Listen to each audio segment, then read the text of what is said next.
Here are 7 ways to reverse muscle weakness after 60. This video is for those who think they're too old to start exercising or getting physically active, for those who think they're too old to regain muscle mass, to rebuild their strength, and for those who want to stay vital after 60.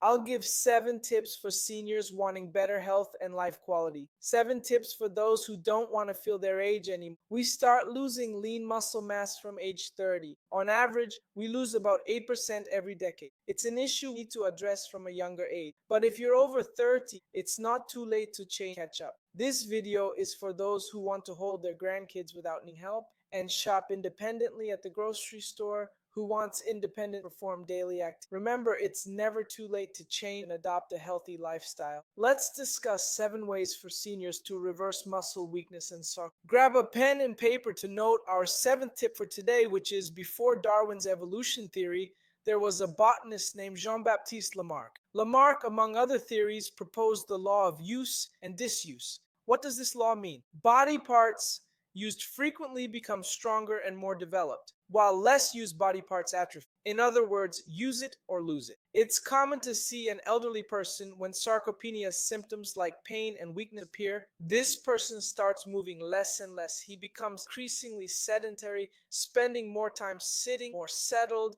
rarely leaving home or walking much, and all this causes him to use his muscles less. So when he's not using muscles, what happens to them? They atrophy, which is very bad because for the elderly at any stage of life, it's much easier to gain the muscle mass we already have than to build new muscle mass from scratch. So if you're feeling down, if you're in pain, if you're feeling weak, don't passively accept this situation. Make an effort to move and keep up your activities and challenge yourself, as this is crucial for success in reversing muscle weakness. 6th tip, folks, is for you, especially for the ladies here. I know there are many women over 60 who are concerned about being overweight, who worry about those extra pounds, and end up following very restrictive diets. And the key tip is just that. Stop going on such restrictive diets. Why?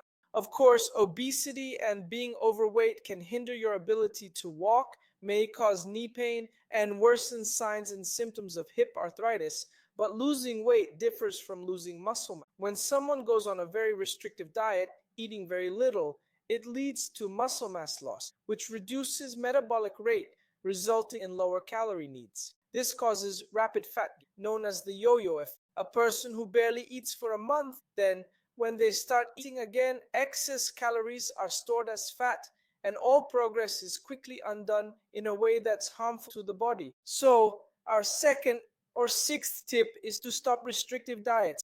The 5th tip is for those already exercising, which is to perform movements that challenge you. So, those without gym access can exercise using their own body weight. You can do squats, push-ups, and sit-ups. Another interesting point, if you already go to the gym, is to vary your workout to target different muscle groups, because this will help improve your balance and reduce the risk of falling from standing height, which is a major cause of deaths and complications in this age group over 60 years old. So if you already go to the gym, talk to your trainer about doing Series A to work on chest and triceps, then Series B to work on your back and biceps, Series C to focus on shoulders and abs, and Series D to work on your legs. It's crucial to vary your training and the physical stimuli for muscle development.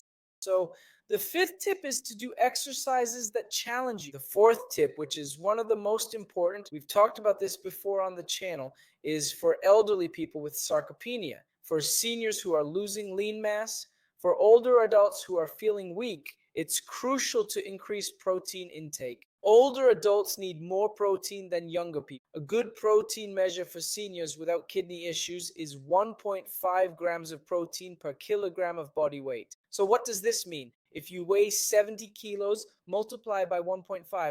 That's 105 grams of protein daily. If you're 60 kilos, multiply by 1.5. That's 90 grams of protein per day. If you're 100 kilos, multiply by 1.5. That's 150 grams of protein daily. And why is protein so important? It's pointless to exercise and improve your diet if you don't consume enough protein. So what are good sources of protein? Where can you find those 100 grams of protein? Is it in 100 grams of meat? Is it in 100 grams of eggs? Is it in 100 grams of chicken breast? No, why not?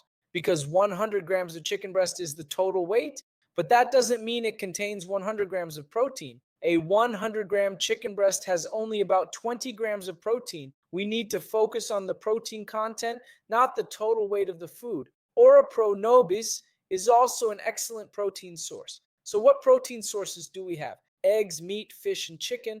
Ora pro nobis, beans, lentils, chickpeas, and peas. All of these are rich in protein. Obviously, there are also supplements like whey protein, most used by those wanting to increase protein intake. If you have muscle weakness, aim to consume 1.5 grams of protein per kilogram of body weight daily. Got it? Third tip for you, make sure to stretch both before and after physical activity, as this can help protein fixation in muscles, improve mobility, enhance movement, reduce pain, and lower fall risk. So, stretching is excellent for those recovering from muscle weakness and can even be done on days when not doing strength training, which is crucial for seniors with muscle weakness. Strength training, resistance training, weightlifting, folks, this is the main tool to combat sarcopenia. Second tip, be strategic with your meals. In some cases, fasted training may not be ideal for seniors aiming to gain muscle mass because when training fasted, some of the glucose stored in muscles will be used for energy, potentially leading to muscle mass loss. Before training, it's also beneficial to eat some carbs, like a banana, to provide energy throughout activities. Protein before and after strength training is crucial to repair workout-induced damage, which is good damage, so to speak, as it promotes muscle mass gain. These muscle micro tears during strength training are necessary for muscle growth. So when I return from the gym, I take some whey protein to feed my muscles with needed proteins and amino acids. Now, our first tip. But before that, please like this video, folks.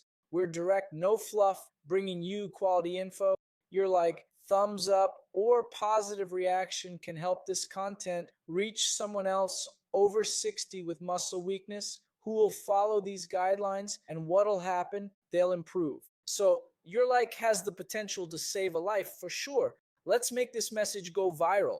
I also ask you to share it. If you don't want to share in a WhatsApp group, or if you don't want to share in a Telegram group, I ask you to send it to at least one person you know who I'm sure you're aware of who's dealing with sarcopenia and muscle loss. Okay? Our first tip is to enjoy rest periods between workouts. So don't do weight training every day. On days you don't do weight training, go for a walk, do some stretching, try a new hobby, play a sport, walk on the beach, surf, play tennis, go to church, engage in social interaction with friends, have dinner with your pals, work on your mind, learn something new, learn a language or a new skill. If you can't drive, learn how. It's crucial for both physical and mental health. Exercising our brain reduces the risk of Alzheimer's. So folks, work out both body and mind. What we don't use, atrophy. If you don't use your mind, it'll decline. These habits, along with an overall healthy lifestyle, are key to improving muscle weakness and managing chronic diseases like hypertension and diabetes, anxiety, depression, high cholesterol, help prevent cancer, and reduce risk of heart attack and stroke. All this can greatly improve your life quality. If you want the doctor's help, João, I recommend reading my book, The Longevity Code, with 100 habits to live past 100. These habits will explain and show you how you can take care of your health without meds, tests, or doctors in a simple way with scientifically proven strategies and accessible methods. You can start right now. So if you want more energy, more vitality, and a better quality of life, click now on the first link in the description and get your longevity code for just $29.90 in digital format, which is the only version available. And if you don't like the book, no worries, I'll refund your money.